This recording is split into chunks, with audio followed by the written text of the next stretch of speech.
We begin this hour watching Minnesota and Portland, Oregon, protesting, in some cases in those areas turning violent, not free speech, but all-out chaos. And in Minneapolis, it's following the ICE-involved shooting. The victim there we're learning more about, known as a far-left activist with some ties to some interesting people and groups. Portland, Oregon, two shootings overnight. I should say 2 people shot overnight, tied to Trinidad, Aragua, according to the Department of Homeland Security. We will get into all of it this hour. I'm Harris Faulkner. You are in the Faulkner Focus. Things got pretty ugly in Minnesota last night. Oh, my God. Drag him back. Go back. Back to the sidewalk. Go back.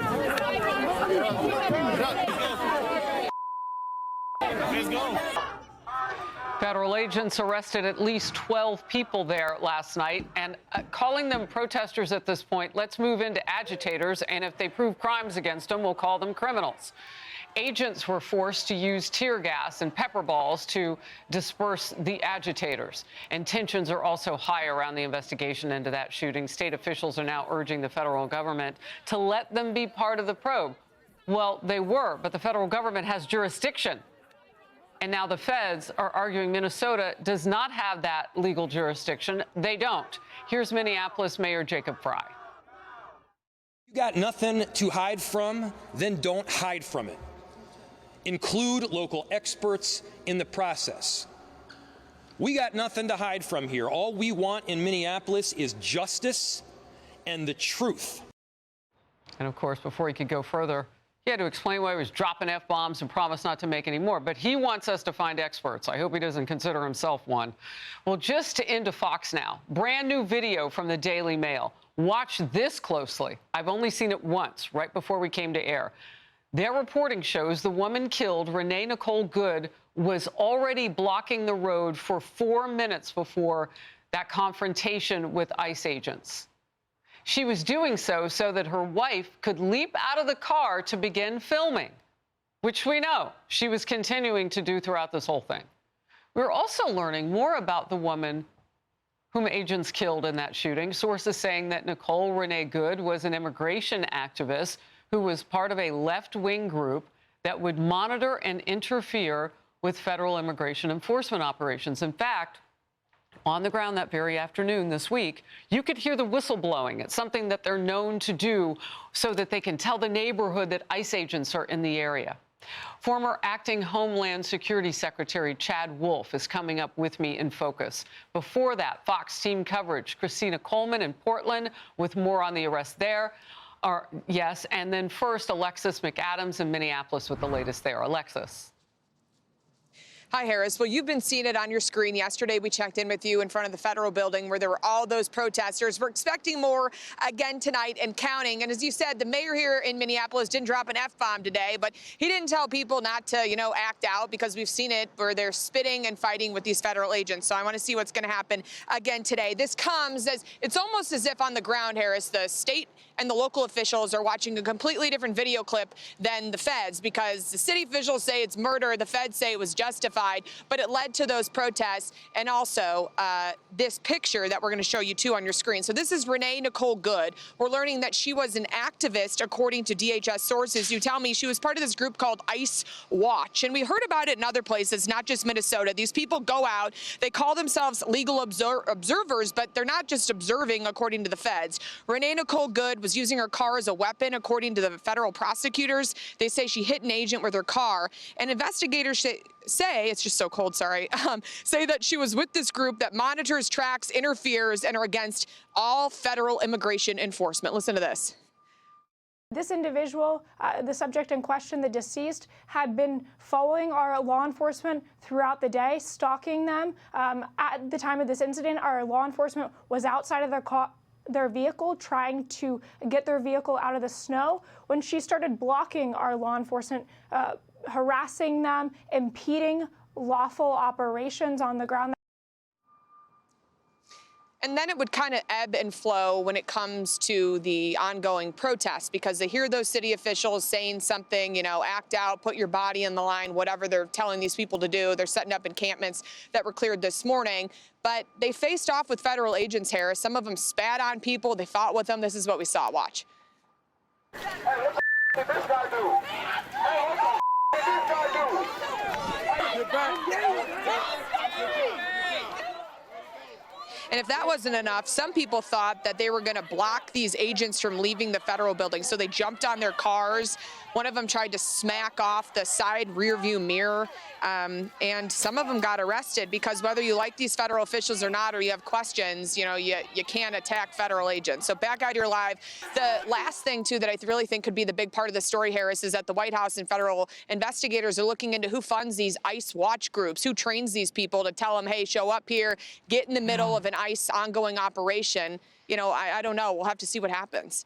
Yeah, and we're also hearing reports about people who are wearing yellow vests who look like they're official on the streets, but they're not. And that's what's helping out those blockades like what we saw in South Minneapolis.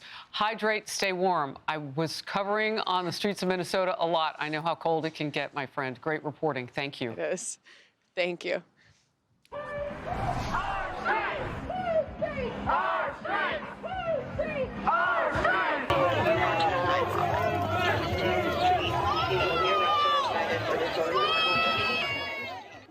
Hundreds of agitators in Portland, Oregon last night. Maybe they showed up to protest, maybe some of them could, but then it turned into that. And now border agents have shot 2 suspected criminal illegal immigrants because they're there on a mission to get those people, and they did.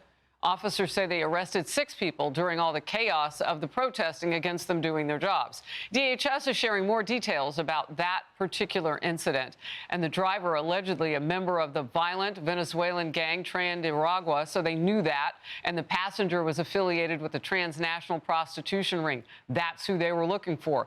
Agents say the pair tried to run them over. Despite that violence, Portland's mayor had harsh words against law enforcement. There was a time when we could take them at their word. That time is long past. That is why we are calling on ICE to halt all operations in Portland until a full and independent investigation can take place. So would that mean that the Portland mayor, Keith Wilson, is actually wanting to defend and protect the illegal aliens who are doing further crimes, violent crimes in our country? It's a question for him. Christina Coleman is in Portland now with more. Christina. Hi, Harris. Yes, DHS says the driver of that suspect vehicle is believed to be a member of TDA, that vicious Venezuelan gang. Authorities say after the shooting, he fled the scene and called 911 for help. Take a listen to the dispatch audio. Police are en route. It looks like caller saying that he was shot twice by ICE and his wife was shot as well. We have a male who was shot twice in the arm and his wife who was shot in the chest. Your talk group is going to be out to 1. Stand by for additional dispatch. DHS identified both suspects in this case as criminal illegal aliens from Venezuela who were released into the country under the Biden administration since 2022. They say since then, the driver, the man you see there, was arrested for DUI and unauthorized use of a vehicle. And they say the woman has played an active role in the TDA gang. Take a listen to more details on her. The target of this traffic stop was a female, 32. She's a affiliate of Tren de Aragua. She is involved in a prostitution ring. Both suspects were injured in the shooting. Their conditions are unknown at this time. There were no reports of any injuries to law enforcement. Portland police say the shooting occurred yesterday afternoon in the parking lot of a hospital in southeast Portland. DHS says the shooting happened after Border Patrol agents carried out that targeted vehicle stop. They said in part, quote, when agents identified themselves, the driver attempted to run over the law enforcement agents. Fearing for his life and his safety, an agent fired a defensive shot.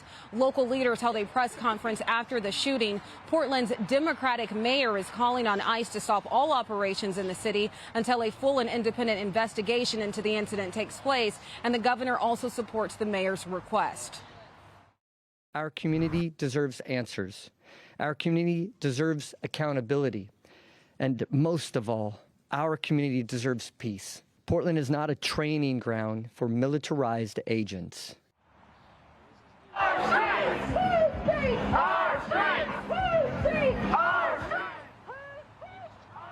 Now, following the shooting, protesters gathered here at the ICE facility. There were scuffles between some of them and law enforcement. Portland police arrested 6 of them for various charges, including riot, disorderly conduct, and interfering with a peace officer. Now, this is where many anti-ICE protests have taken place last year. Portland police say to date there's been at least 79 arrests related to all of this anti-ICE protest activity. Back to you.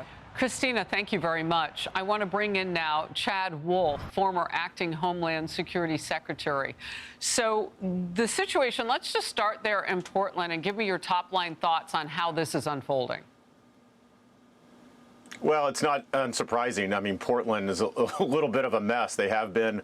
They will come out. The agitators, the violent opportunists, they come out at a moment's notice, and they will do all sorts of things, not only to federal buildings but to other buildings there.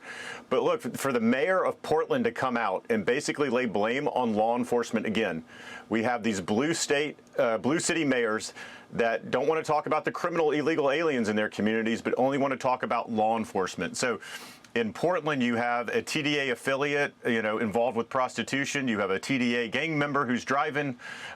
They obviously are not paying attention to ICE or their commands, and obviously are trying to abscond. Instead, the mayor comes out and says, these are the people I want to protect, right? He's asking ICE to halt all operations. What he is saying is that for any TDA member in the city of Portland, you're now safe, and we welcome you. Wow. That is his message. It's an insane message, and it's absolutely, it's unfathomable.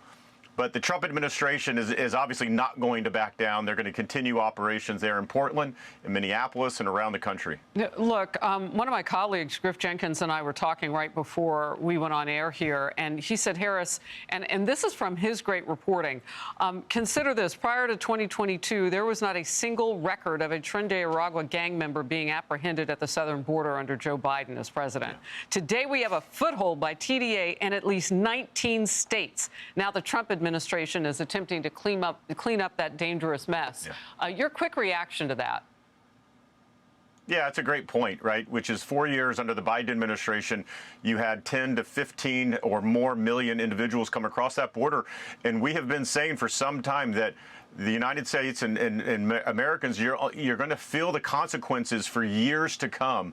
And the Trump administration is trying to deal with that. They're trying to remove thousands or more criminal illegal aliens from the streets. Just there in Minneapolis, over 1,000 criminal aliens have been removed off the street. Sorry, in Minnesota, in the entire state. Mm-hmm. These are rapists. These are pedophiles. These are murderers. These are the types of individuals that ICE is apprehending in all of these cities. But yet, in blue city after blue city, these are the people that the mayors are going out there saying, we want ICE to stop because we want to protect these criminal illegal aliens. Look, I'm going to borrow your word. You said agitator. You also said violent opportunist. In Minneapolis, a violent opportunist got physical with Border Patrol Chief Agent Greg Bovino. Remember, he showed up. Border Patrol's there to protect the backs of those ICE agents after one of them apparently getting rammed into by a car by a woman who's now deceased. It's the latest example in an alarming spike in attacks against law enforcement involved in President Trump's immigration crackdown. The Department of Homeland Security is claiming vehicular attacks against ICE are up 3,200% since President Trump took office. Overall, assaults are up by more than 1,300%. If anybody has a doubt that the rhetoric, that all of the threats is making a difference or not making a difference, it definitely is on the wrong direction. Yeah. ICE is in trouble.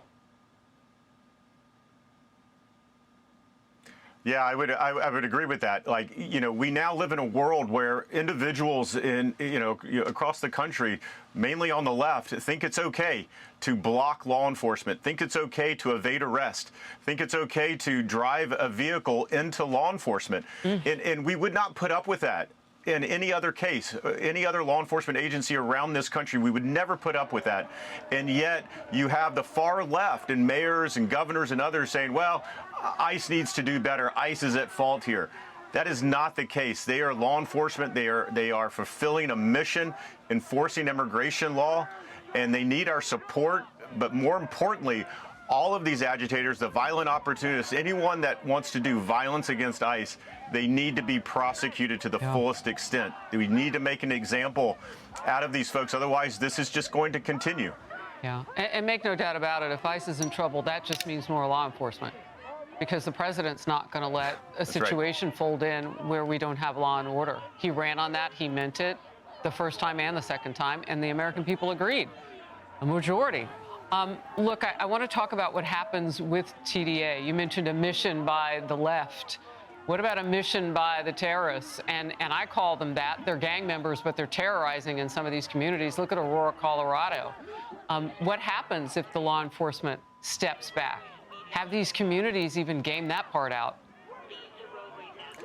Right. Well, that's just it. I mean, TDA, as well as several others, have been designated as foreign terrorist organizations. So they're in Portland. And again, I go back to the mayor making comments where he wants ICE to retreat.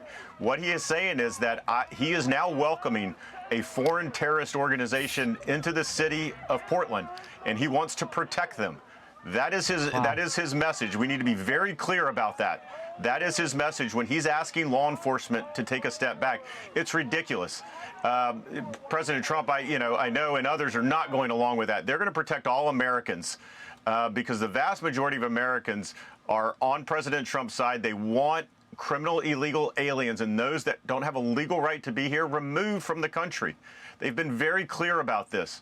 And, you're going to continue to see these left or these blue state mayors and governors try to continue to protect them. Former Acting DHS Secretary Chad Wolf with me today. Thank you.